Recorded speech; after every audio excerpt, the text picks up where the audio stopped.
ഈ മനുഷ്യൻ പറയാണ് ആ ഭൂമിക്ക് വില കൂടാനുള്ള കാരണം എന്താണെന്നറിയോ? അതിന്റെ തൊട്ടടുക്കൽ താമസിക്കുന്നത് ഈ മഹാനായ മനുഷ്യനാണ്. പള്ളിപ്പുഴയിലെ ഈ മജ്‌ലിസിലിരിക്കുന്ന മുഅ്മിനീങ്ങളെ നമുക്ക് പറയാൻ കഴിയോ എന്നെ കുറിച്ച് എന്റെ അയൽവാസി അങ്ങനെ പറയുമെന്ന്? നമ്മുടെ ശല്യം കാരണം വീട് വിട്ടു പോകുന്ന അയൽവാസികൾ ഉണ്ടാവരുത്.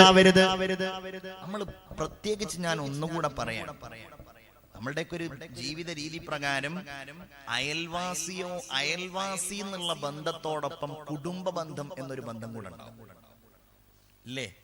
ജ്യേഷ്ഠന്റെ വീട്, അനുജന്റെ വീട് എല്ലാം തൊട്ടടുക്കൽ ഇങ്ങനെ ഉണ്ടാവും. ജ്യേഷ്ഠന്റെ വീട് ഇത്, അനുജന്റെ വീട് അത്. ഖുർആൻ പറയുന്നു അവരോട് രണ്ട് ബാധ്യതയുണ്ട്. എന്താണ്? വൽ ജാരിദിൽ ഖുർബാ,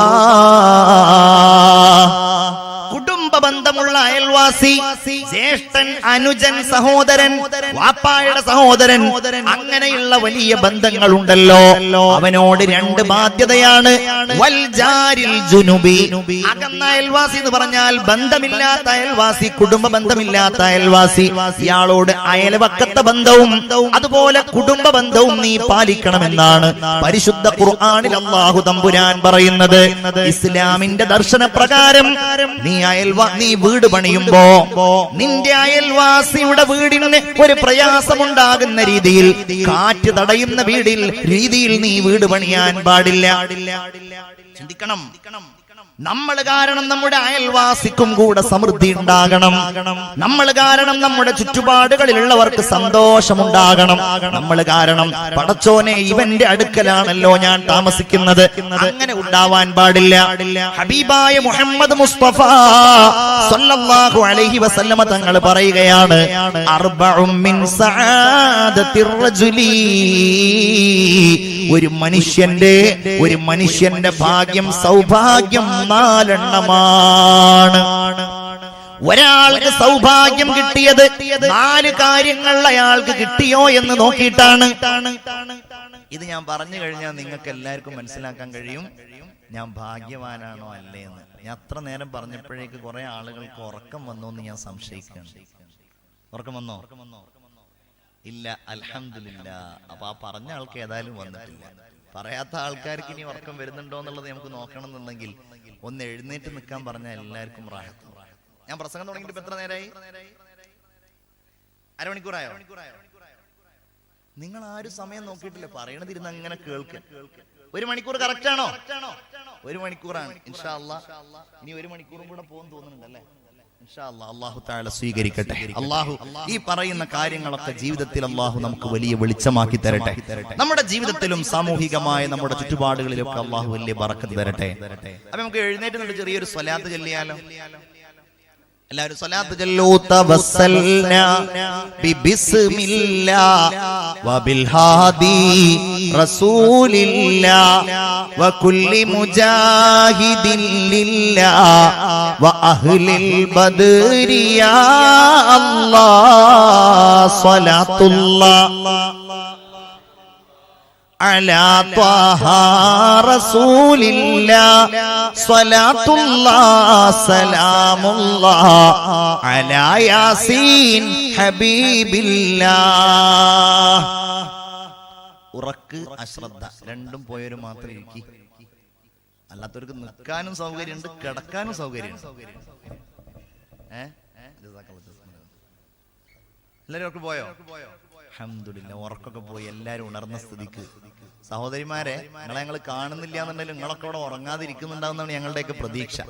ഇൻഷാ അല്ലാഹ് ബക്കറ്റുമായിട്ട് നമ്മുടെ സുഹൃത്തുക്കളുടെ അടുക്കൽ. ഇവരുടെ പേരെന്താണ്? അബ്ദുൽ ഹമീദ് സാഹിബാണ്. അപ്പൊ ഹമീദ് വരുന്ന സമയത്ത് ഒരു കാര്യം കൂടെ പറഞ്ഞിട്ട് തുടങ്ങിയാൽ മതി. ഹമീദ് കാ എന്താന്നറിയോ? ഇപ്പൊ കീശയെന്ന് ഇങ്ങനെ എടുത്തിട്ടുണ്ടാവും. എത്ര നമ്മൾ ഏറ്റവും കൂടുതൽ അള്ളാഹു എന്താ ഖുർആനിൽ പറഞ്ഞത്? ലൻ തനാലുൽ ബിർറ ഹത്താ തുൻഫിഖു മിമ്മാ തുഹിബ്ബൂൻ. നിങ്ങൾ ഏറ്റവും ഇഷ്ടപ്പെടുന്നത് നിങ്ങൾ ചെലവഴിക്കുന്നത് വരെ നിങ്ങൾ ആരും നല്ലത് ചെയ്തവരല്ല. ഇതൊരു ചെലവഴിക്കലാണല്ലോ. നമ്മളെ ഏറ്റവും ഇഷ്ടപ്പെടുന്നത് പറഞ്ഞാൽ നമ്മുടെ കീശയിലുള്ളതിൽ നമ്മൾ ഏറ്റവും ഇഷ്ടപ്പെടുന്ന നോട്ട് എത്രയാണ്? 10 റുപ്യ അല്ലേ? അതുകൊണ്ട് എല്ലാരും 10 റുപ്യ എങ്ങനെ ഇടുക? ഏത് ബക്കറ്റ് പിരിവ് നോക്കിയാലും 10 റുപ്യ. ഞാൻ പലപ്പോഴും പറയാറുണ്ട്, നമ്മുടെ നരേന്ദ്രമോദി 500,000 ഒക്കെ നിരോധിച്ച കൂട്ടത്തിൽ ആ 10 രൂപ കൂടെ നിരോധിച്ചിരുന്നെങ്കിൽ നമ്മളെ ബക്കറ്റ് പിരിവൊക്കെ എന്നേ രക്ഷപ്പെട്ടേ. അപ്പൊ മിക്കവാറും നമ്മളുടെ ബക്കറ്റ് പിരിവ് കണ്ടാൽ നിരോധിക്കാൻ സാധ്യതയുണ്ട്. എവിടെ നോക്കിയാലും 10 റുപ്യ. ആ പ്രവണത അവസാനിപ്പിക്കണം. 10 റുപ്യക്ക് എന്താ കിട്ടുക? 1 കിലോ മത്തി ഞാൻ കഴിഞ്ഞ ചൊവ്വാഴ്ച ബുധനാഴ്ച എങ്ങാണ്ട് 1 കിലോ മത്തി വാങ്ങിയപ്പോ എത്ര വില എന്നറിയാം? 120 രൂപ 1 കിലോ മത്തി. ഇവിടെ എത്രയാണ്? ഞാൻ ഇവിടെ വില കുറവുണ്ടെങ്കിൽ കുറച്ച് നമ്മുടെ നാട്ടിലേക്ക് കൊണ്ടുപോകാന്നോ ആലോചിക്കാൻ വേണ്ടി ചോദിച്ചതാണ്. 200 എന്നിട്ടാണോ നിങ്ങൾ 10 രൂപ ഇടുന്നത്? മത്തിയിൽ താഴെ ഉള്ള വല്ല മീനുണ്ടോ? ഇല്ലല്ലോ. മത്തിയിൽ താഴെ ഒരു മീൻ, ഏറ്റവും ലോക്കൽ മീനായിട്ട് എല്ലാവർക്കും കഴിക്കാൻ പറ്റുന്ന ഏത് കാലഘട്ടത്തിലും കിട്ടുന്ന ഒരു മത്സ്യം. അതുകൊണ്ടാണ് മത്തിനെ പറഞ്ഞത്. മാന്തളാവുമ്പോ അതിനേക്കാളും അപ്പുറാണ്, അയലയാവുമ്പോ അതിനേക്കാളും അപ്പുറാണ്. എന്നിട്ടാണ് അപ്പൊ ഇൻഷാ അല്ലാഹ് മത്തിയുടെ ഒരു പകുതി, ഒരു 1/2 കിലോ മത്തിയുടെ കാശെങ്കിലും നിങ്ങളുടെ ബിസ്മില്ലാഹിർ റഹ്മാനിർ റഹീം നല്ലൊരു സദഖ 10 എടുത്ത് കയ്യിൽ വെച്ച ആളുകൾ അതൊന്നും കൂടെ ഇട്ടിട്ട് അതിൽ എന്തെങ്കിലും കൂട്ടിയിടുക. അള്ളാഹു സ്വീകരിക്കട്ടെ, അള്ളാഹു കബൂലാക്കട്ടെ, അള്ളാഹു കബൂലാക്കട്ടെ. എല്ലാവരും ആമീൻ പറയാം. അള്ളാഹു സ്വീകരിക്കട്ടെ. എന്ത് മുറാദുകളോടെയാണോ നിങ്ങൾ ആ ബക്കറ്റിലേക്ക് സ്വതക്ക ചെയ്യുന്നത്, അള്ളാഹു ആ സ്വതക്കയെ സ്വീകരിക്കട്ടെ. അള്ളാഹു നിങ്ങളുടെ മുറാദുകൾ ഹാസുലാക്കി തരട്ടെ.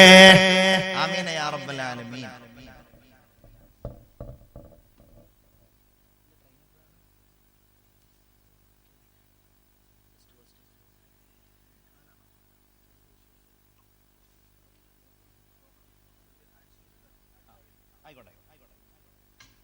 അപ്പൊ നമ്മൾ പറഞ്ഞുകൊണ്ട് വന്നത് എന്താ? അപ്പൊ ഞാൻ ഈ ഇത് പറയുന്നതിന്റെ മുമ്പ് എന്താണ് പറഞ്ഞത് നിങ്ങൾ പറയണം. ഞാൻ എന്ത് പറഞ്ഞിട്ടാ നിർത്തിയത്? നിങ്ങൾ ശ്രദ്ധിക്കണം. ഇതൊരു ആത്മസുഹൃത്താണ്. അള്ളാഹു ദീർഘായുസ് കൊടുക്കട്ടെ, ആരോഗ്യം കൊടുക്കട്ടെ. എന്തോ ഒരു ഓപ്പറേഷനുമായി ബന്ധപ്പെട്ട് എന്തോ ഒരു കാര്യം പറഞ്ഞിരുന്നു പ്രിയപ്പെട്ട റിയാസ് റഹ്മാനി. അള്ളാഹു താഴെ എന്ത് ബുദ്ധിമുട്ടുണ്ടെങ്കിലും അള്ളാഹു താഴെ നിറവേറ്റി കൊടുക്കട്ടെ. നിങ്ങൾ ആലോചിച്ച് നോക്കൂ, ഞാൻ ഇപ്പൊ എന്താ പറഞ്ഞത്? നിങ്ങൾ പറയും 4 കാര്യങ്ങൾ ഉണ്ടെങ്കിൽ ഒരാള് വിജയിയാണ്. എപ്പോഴും കേൾക്കുന്ന ഹദീസാണ്, ഞാൻ അതുകൊണ്ട് ചുരുക്കി പറയാം. 1, ഇംറഅത്തുൻ സ്വാലിഹ, സദ്വൃത്തയായ ഒരു ഭാര്യ. അതുണ്ടോ നമ്മൾ വിജയിച്ച ആളാണ്. എന്താണ് എല്ലാവരുടെയും മുഖം മങ്ങിയോ? നിങ്ങൾ വിജയികൾ തന്നെയല്ലേ ഇതില്? അള്ളാഹു തൗഫീഖ് തരട്ടെ, അള്ളാഹു അനുഗ്രഹം ചൊരിയട്ടെ. ആമീന യാ റബ്ബൽ ആലമീൻ. അതോ പണ്ടൊരാള് പറഞ്ഞതുപോലെയാണോ? പണ്ടൊരാള് കാര്യമായി വാള് പറഞ്ഞുകൊണ്ടിരിക്കുകയാണ്. ഭയങ്കര വാള്, ഉസ്താദ് ഭയങ്കര വാള്. വാളിന്റെ ഇടയില് ഉസ്താദ് അവറുകൾ വാളൊക്കെ കഴിഞ്ഞിട്ട് ദുആ ചെയ്യാൻ പറഞ്ഞപ്പോൾ ഒരു സഹോദരിയുടെ ഭാഗത്ത് നിന്ന് ഒരു 250 രൂപയുടെ ഒരു സദഖ. ഉസ്താദെ കാര്യമായിട്ട് ദ്വാരക്കണം, എനിക്ക് എന്റെ ഭർത്താവിനോടൊപ്പം സ്വർഗത്തിൽ ഒരുമിച്ച് കൂടാൻ ആഗ്രഹമുണ്ട്, സംഭാവന 250 രൂപ. ഉസ്താദിന് ഭയങ്കര സന്തോഷമായി, കാരണം വാള് സ്വീകരിച്ചതിന്റെ അടയാളാണല്ലോ. അങ്ങനെ ഉസ്താദ് ഇങ്ങനെ ദ്വാരക്കുന്നതിന്റെ ഇടയിലുണ്ട് ആണുങ്ങളുടെ ഭാഗത്ത് നിന്ന് 500 രൂപയുടെ വേറെ ഒരു സ്വതക്ക. ഉസ്താദെ നേരത്തെ ചെയ്ത ദുആ സ്വീകരിക്കാതിരിക്കാൻ വേണ്ടി അങ്ങ് ദ്വാരക്കണം. ഞാൻ ഈ സ്ത്രീയുടെ ഭർത്താവാണ്, സ്വർഗത്തിൽ ദുന്യാവ് തന്നെ എങ്ങനെയാ പോണെന്ന് അറിയില്ല, സ്വർഗത്തിലെങ്കിലും ഒന്ന് സമാധാനം ആയിക്കോട്ടെ. തമാശയായിട്ട് പറയണമെന്നുണ്ടെങ്കിലും അങ്ങനെയുള്ളവരാണോ? അല്ല. ഏതായാലും അത് വിജയത്തിന്റെ അടയാളമാ. 1 അൽ മർഅത്തു സ്വാലിഹ, രണ്ടാമത്തേത് വൽ ജാറു സ്വാലിഹ്, നല്ല അയൽവാസി ഒരാൾക്കുണ്ടാവുക. നല്ല ചുറ്റുപാടുകളിലുള്ളവർ, അത് മുസ്ലിം ആവട്ടെ മുസ്ലിങ്ങളല്ലാത്തവരാകട്ടെ, സന്തോഷമുള്ളാകുന്നവരുണ്ടാവുക, ആനന്ദമുണ്ടാക്കുന്നവരുണ്ടാവുക, ആഹ്ലാദകരമായ ജീവിതമുണ്ടാക്കുന്നവരുണ്ടാവുക. ഞാൻ എന്നെ കുറിച്ച് പറയാമല്ലോ, എന്റെ ചുറ്റുപാടുകളിലുള്ള അയൽവാസികൾ മുഴുവൻ മുസ്ലിങ്ങളല്ലാത്തവരാണ്. എന്റെ വീടിന്റെ മുകളിലുള്ളവൻ ഒരു മുരളിയാണ്, അതിന്റെ ഇപ്പുറത്തുള്ളത് ഒരു ദേവകീയുടെ തങ്ങളുടെ വീടാണ്. അതിന്റെ ഇപ്പുറത്തുള്ളത് ഒരു മുസൽമാനായ എന്റെ ബന്ധുവായ ഒരു ഉസ്മാന്റെ വീടാണ്. ഞാൻ എപ്പോഴും ചിന്തിക്കാറുണ്ട്, അല്ലാഹുവേ, ഒരു മതമാവണമെന്നില്ലല്ലോ സ്നേഹം പങ്കുവെക്കാൻ, സൗഹാർദ്ദം പങ്കുവെക്കാൻ, പരസ്പരമുള്ള ഇഷ്ടം പങ്കുവെക്കാൻ. അതാർക്കുമാകാമല്ലോ, മനുഷ്യനായാൽ മതിയല്ലോ. ജാതിയുടെയും മതത്തിന്റെയും അതിർവരമ്പുകൾ മാറ്റിവെച്ച് അയൽവാസി എന്ന ആ സ്നേഹം കൊണ്ട് ആ ബന്ധങ്ങളെ നിബദ്ധമാക്കുവാൻ വേണ്ടി നമ്മെ പഠിപ്പിച്ചു ആദരവായ നബി മുഹമ്മദ് മുസ്തഫ സല്ലല്ലാഹു അലൈഹി വസല്ലം. അവനെ ബഹുമാനിക്കാൻ പഠിപ്പിച്ചു അല്ലാഹുവിന്റെ ദീൻ. അപ്പൊ നല്ല അയൽവാസി ഉണ്ടാവുക. മൂന്നാമത്തേത് എന്താണ്?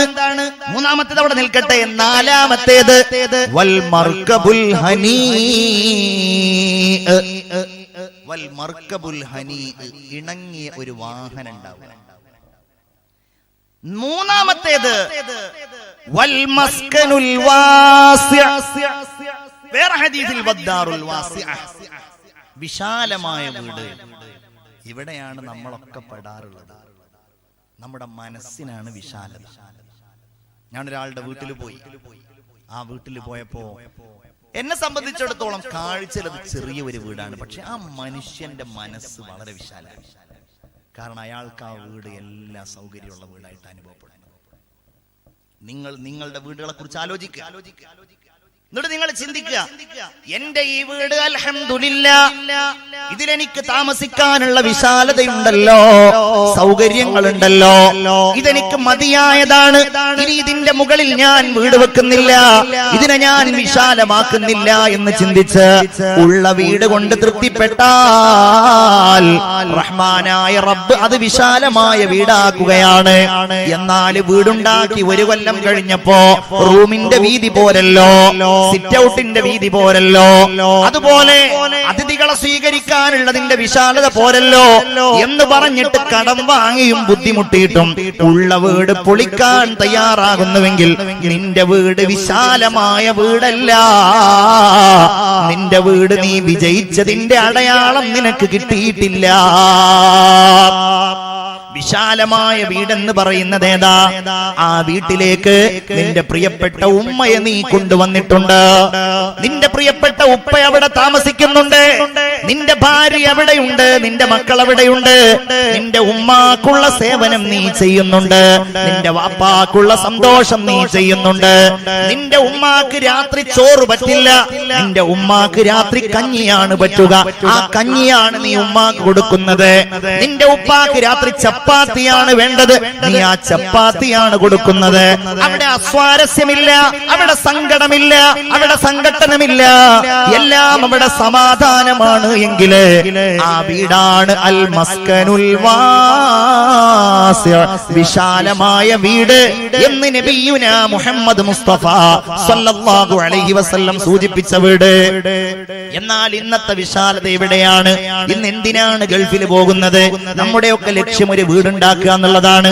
എന്റെ പ്രിയപ്പെട്ടവരെ, വീട് നമുക്ക് അനുയോജ്യമായ വീടാകണം. ഒരു വലിയ സമ്പന്നനാണെങ്കിൽ അവന് വരുമാനമുണ്ട് എങ്കിൽ അവൻ ഇഷ്ടമുള്ള എത്ര വലിപ്പമുള്ള അമിതമല്ലാത്തതായിരിക്കുന്ന വീടെടുക്കുന്നതിൽ അല്ലാഹുവിന്റെ ദീൻ ഒരിക്കലും അവനോട് വിലക്ക് പറയുന്നില്ല. എന്നാൽ ഇന്ന് വീടെടുക്കുന്നത് എങ്ങനെയാ? ഞാൻ കഴിഞ്ഞ ദിവസം ഒരു വീട്ടിൽ പോയപ്പോ ആ സഹോദരന്റെ വീട് യൂട്യൂബിലൊക്കെ ഉണ്ട്, അവന്റെ വീടിന്റെ ഹൗസ് വാമിംഗ് ഉണ്ട്. എന്നാൽ അദ്ദേഹത്തിന്റെ ഉപ്പ എന്നോട് പറഞ്ഞു, ഈ വീടെടുത്തതിന് ശേഷം ഇവിടെ സമാധാനമില്ല, മുഴുവൻ കടമാണ്. അവനാണെങ്കിലോ എല്ലാ സൗകര്യങ്ങളും ഉള്ളയാളായിരുന്നു. പക്ഷെ ഈ വീടെടുത്തതോടുകൂടെ അവനാകെ പ്രശ്നത്തിലാണെന്ന് എന്നോട് പറഞ്ഞു.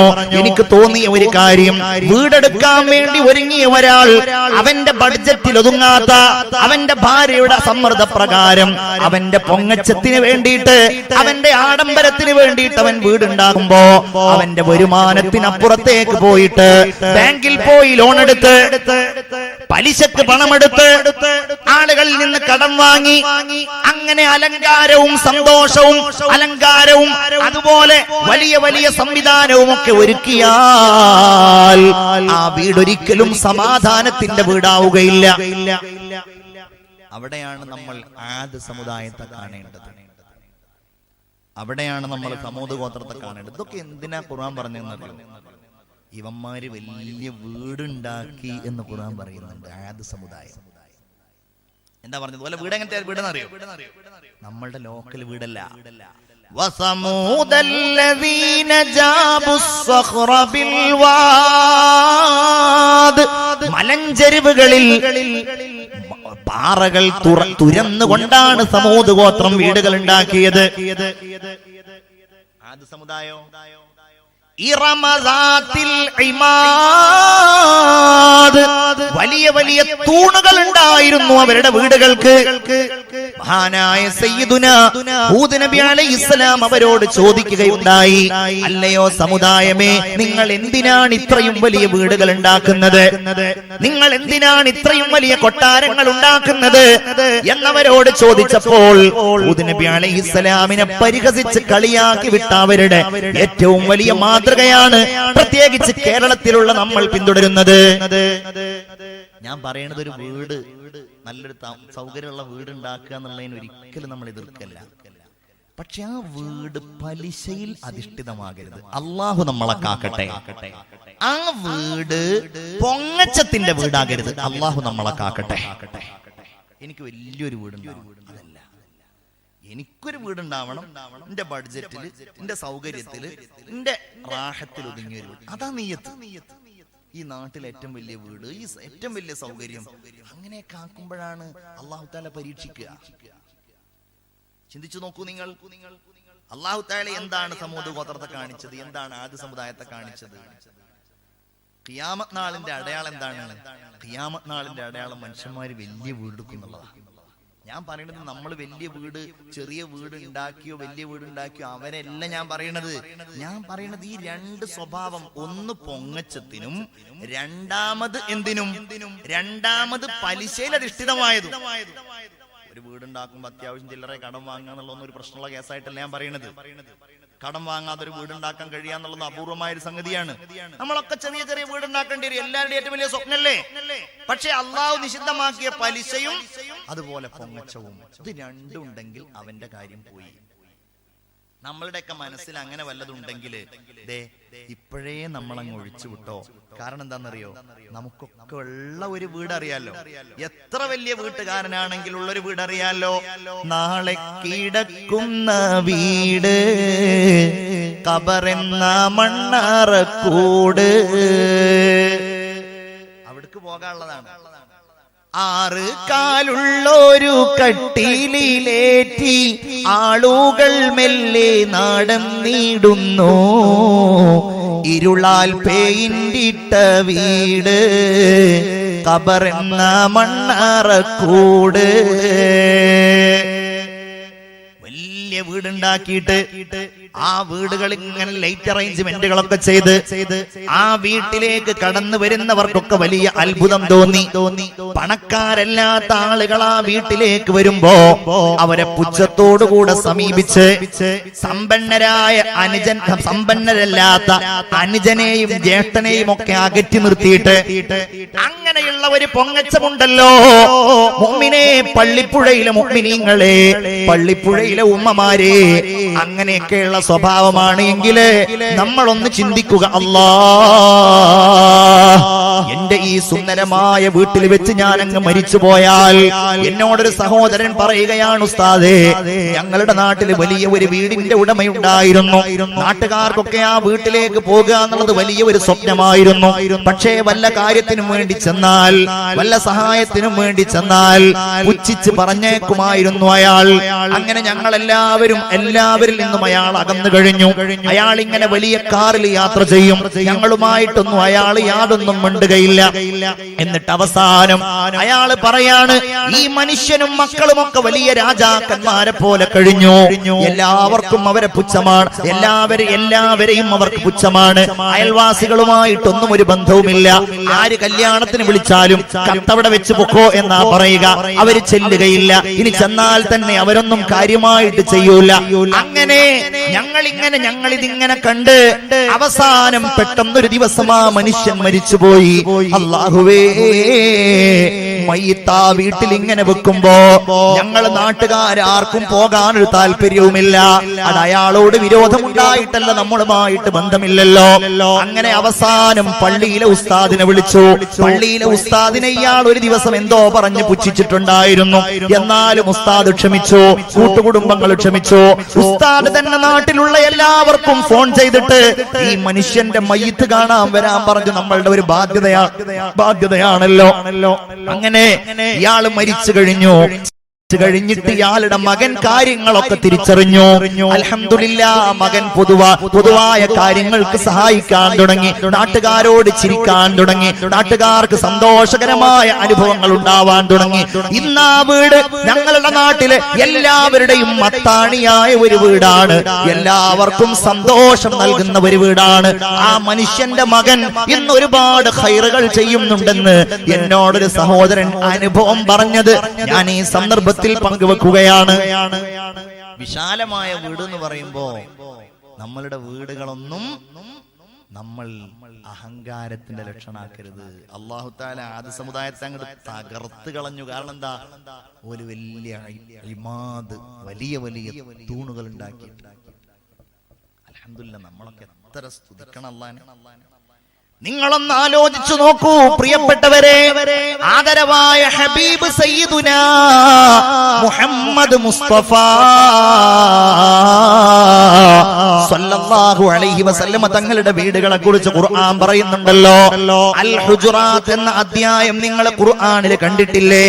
അൽ ഹുജറാത്ത് എന്ന് പറഞ്ഞാൽ റൂമുകൾ, മുറികൾ എന്നാണ് അതിന്റെ അർത്ഥം. അതായത് റസൂലുള്ളാഹി തങ്ങളുടെ വീടുകൾ, റസൂലുള്ളാഹി തങ്ങളുടെ പരിശുദ്ധമായ പള്ളിയോട് ചേർന്നുണ്ടായിരുന്ന ആയിഷ ബീവിയുടെ വീട്, മൈമൂന ബീവിയുടെ വീട്, ഹഫ്സ ബീവിയുടെ വീട്, സഫിയ ബീവിയുടെ വീട്, അങ്ങനെ റസൂലുള്ളാഹി തങ്ങളുടെ ഇണകളുടെ വീട്.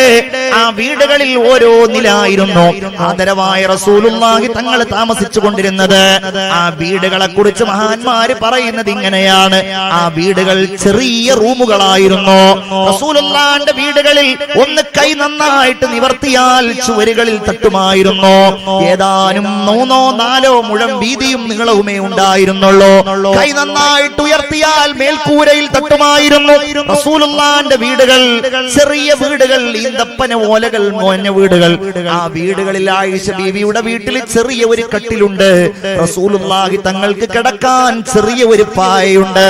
റസൂലുള്ളാഹിക്ക് ഇരിക്കാൻ ചെറിയ ഒരു തലയിണയുണ്ട്. കൂടുതൽ ഫർണിച്ചറുകളില്ല, കൂടുതൽ സൗകര്യങ്ങളില്ല. സഹാബു റസൂലിനോട്, റസൂലുള്ളാഹിന്റെ അനുയായികളോട്, അല്ലാഹുവിന്റെ റസൂൽ എനിക്കത് വേണമെന്ന് പറഞ്ഞാൽ, എനിക്ക് നിങ്ങൾ ഇന്നത് കൊണ്ടുതരണമെന്ന് പറഞ്ഞാൽ, എനിക്ക് ഇങ്ങനെ ഒരു കൊട്ടാരം ഉണ്ടാക്കണമെന്ന് പറഞ്ഞാൽ, ഇനി വേണ്ട സഹാബികളോട് വേണ്ട, അല്ലാഹുവിനോടൊന്ന് പറഞ്ഞാൽ ഹബീബായ റസൂലുള്ളാഹിക്ക് അല്ലാഹു അത് നൽകുമല്ലോ. പക്ഷേ റസൂലുള്ളാഹി ആഗ്രഹിച്ചില്ല.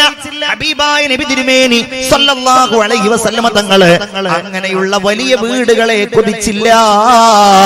മഹാനായ സഈദ് ഇബ്നുൽ മുസയ്യിബ് റളിയല്ലാഹു അൻഹു പറയുകയാണ്, മർവാൻ ഇബ്നു അബ്ദുൽ മലിക്കിന്റെ കാലത്ത് മദീന പള്ളി വികസിപ്പിക്കാൻ വേണ്ടിയിട്ട് റസൂലുള്ളാഹി തങ്ങൾ താമസിച്ചിരുന്ന ഈ മുറികളെല്ലാം പൊളിക്കാൻ തീരുമാനിച്ചു.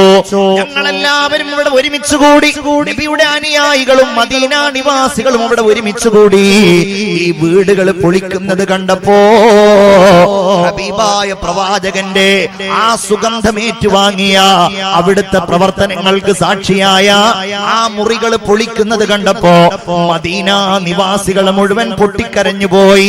അവര് വിളിച്ചു പറയുകയാണ്, അല്ലാഹ്, ഈ റൂമുകൾ ഇവിടെ നിലനിന്നിരുന്നുവെങ്കിൽ, ഖുർആൻ പരാമർശിച്ച ഈ മുറികൾ ഇവിടെ നിലനിന്നിരുന്നുവെങ്കിൽ ഞങ്ങളുടെ പിറകെ വരുന്ന ആളുകൾക്ക് മനസ്സിലാക്കാമായിരുന്നല്ലോ, അവർക്ക് തിരിച്ചറിയാമായിരുന്നല്ലോ എങ്ങനെയാണ് ഹബീബായ നബിയുടെയും അവിടുത്തെ അനുചരൻ, അവിടുത്തെ വീടിന്റെയും അവസ്ഥ എന്ന്, അവിടുത്തെ ലാളിത്യം എന്താണ് എന്ന് ചിന്തിച്ചു നോക്കുക. നമ്മൾ, എന്റെ പ്രിയപ്പെട്ടവരെ, നമ്മൾ ഇന്ന് വീടുകളുമായി ബന്ധപ്പെട്ടിട്ട് ഒരുപാട് തെറ്റിദ്ധാരണകളുള്ള ഒരു വിഭാഗമാണ്.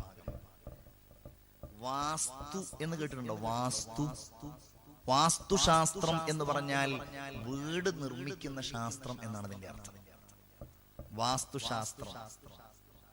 പക്ഷെ ആ ശാസ്ത്രം ഭവനം ഉണ്ടാക്കുന്ന ശാസ്ത്രമാണെങ്കിൽ, ഒരു എഞ്ചിനീയറിംഗ് പഠിക്കുകയാണ് അല്ലെങ്കിൽ വീടിന്റെ പ്ലാൻ എങ്ങനെ ഉണ്ടാക്കലെന്ന് പഠിക്കുകയാണ്, അത് തെറ്റായ സംഗതിയല്ല, അത് ശരിയാണ്.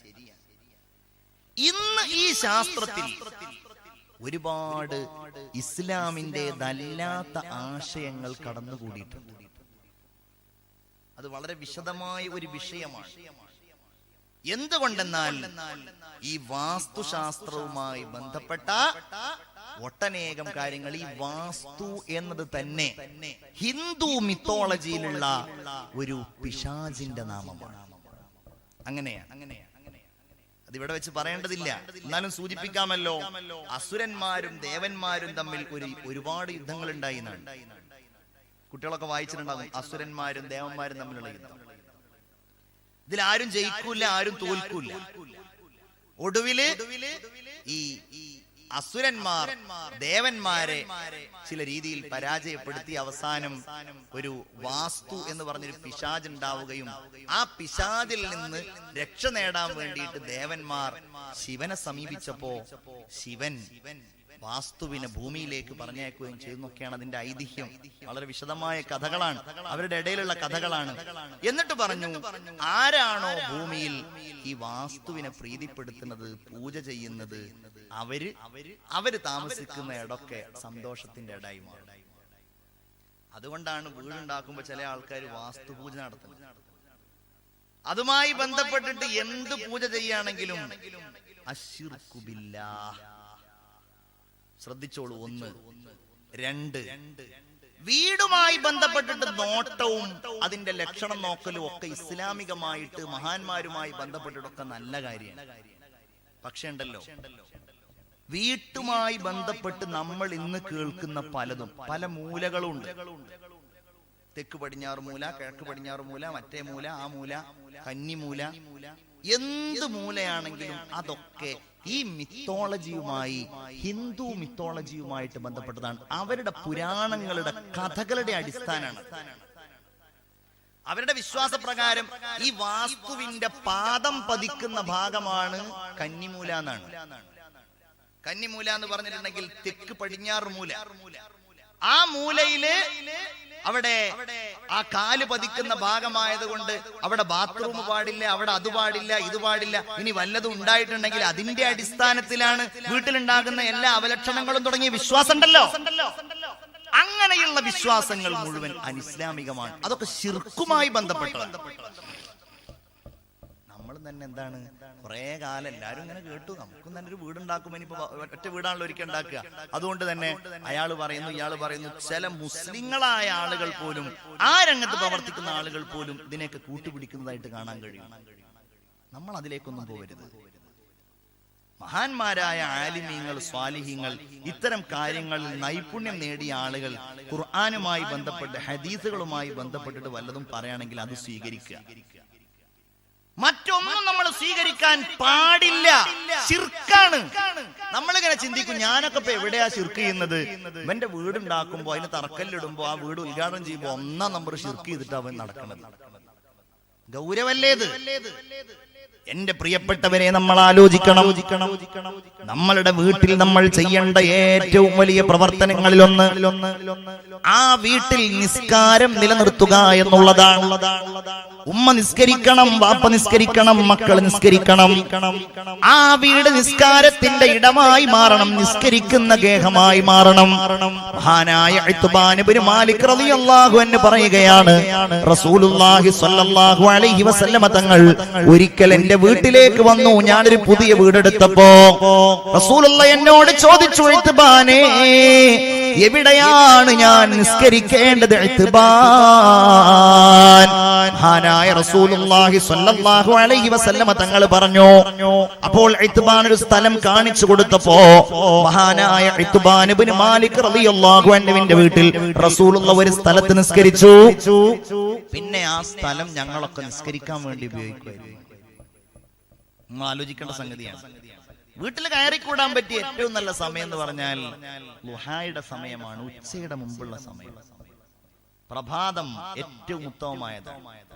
അതാ സുബ്ഹയുടെ സമയം എന്നുള്ളത് മാറ്റിയിട്ട് നമ്മളതാ പ്രഭാത സമയത്ത് ഒരു ദുഹാ നിസ്കരിച്ച് കയറുകയാണെങ്കിൽ അത് ഏറ്റവും ഉത്തമമായ ഒരു അവസ്ഥയായിരിക്കും.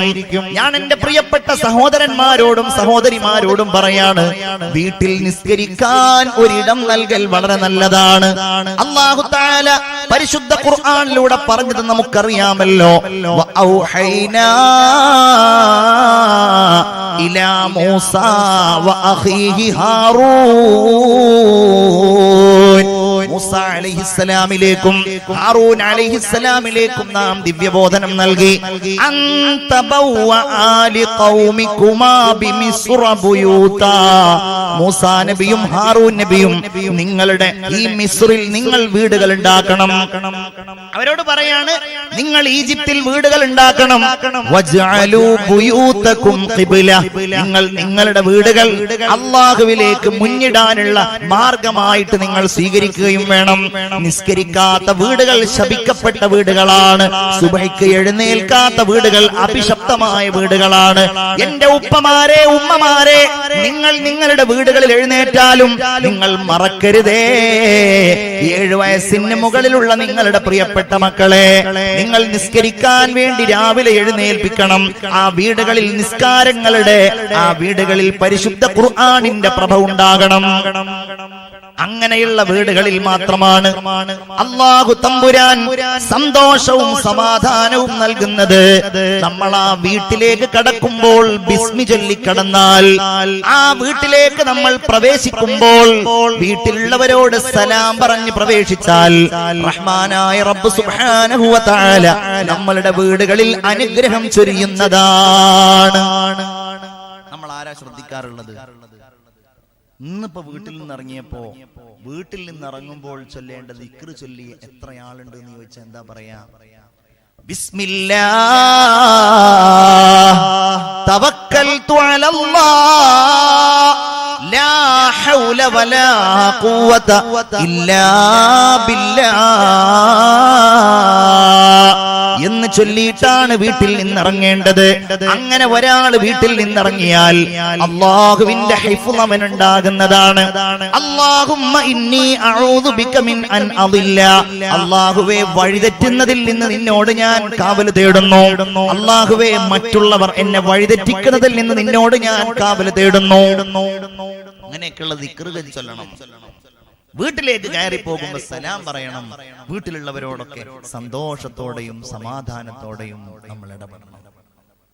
എന്റെ പ്രിയപ്പെട്ട മുഅ്മിനീങ്ങളെ, അങ്ങനെയുള്ള ആ വീട്ടിൽ അല്ലാഹു തമ്പുരാൻ നൽകിയ എത്ര കാലത്തെ ആയുസ്സാണോ നമുക്കുള്ളത്, ആ ആയുഷ്കാലം മുഴുവൻ നമ്മൾ ജീവിച്ചു തീർന്നാൽ നമുക്കൊരു വീട്ടിലേക്ക് മടങ്ങാനുണ്ടല്ലോ, കട്ടിലിൽ കയറി പോകാനുണ്ടല്ലോ. മഹാനായ മലക്കുൽ മൗത്ത് അസ്രായീൽ വരുമല്ലോ. ഈ പള്ളിക്കാട്ടിൽ കിടക്കുന്ന നിങ്ങളുടെ വേണ്ടപ്പെട്ട ഓരോരുത്തരുടെ അടുക്കലേക്കും വന്നതുപോലെ നമ്മുടെ അടുക്കലേക്കും വരുമല്ലോ.